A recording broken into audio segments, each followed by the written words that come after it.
നിന്നും ഒരു പാമ്പിന്റെ ഡോക്ടർ വന്നു. അമേരിക്കയിൽ നിന്നൊരു ഭ്രാന്തിന്റെ ഡോക്ടർ വന്നു എന്ന് നമ്മുടെ ശാന്തം പറഞ്ഞു. എന്നാലും ഒന്ന് കണ്ടേക്കാന്ന് കരുതി അങ്ങോട്ട് ഇറങ്ങിയിരിക്കാം. കണ്ടോളൂ, ഞാനാണ് ഭാഗ്യവാൻ.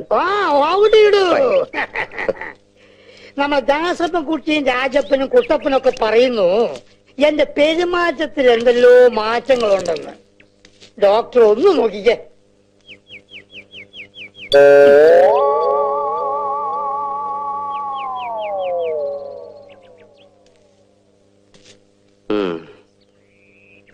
പെരുമാറ്റത്തിൽ ഇത്തിരി പ്രശ്നമുണ്ടല്ലോ.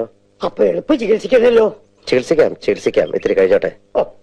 ഞാനേ അകത്തൊരാളെ മുറിക്കകത്തിട്ട് പൂട്ടിയിട്ട് ഇങ്ങനെ ചികിത്സിച്ചോണ്ടിരിക്ക. അത് കഴിഞ്ഞോട്ടെ, എന്നിട്ട് നോക്കാം. പിന്നെ പോകുമ്പോ വെള്ളത്തിൽ ചവിട്ടാൻ സൂക്ഷിച്ചു പോണം. വെള്ളം തൊട്ടാൽ അപകട. വെള്ളം വെള്ളം കിടക്കുന്നു.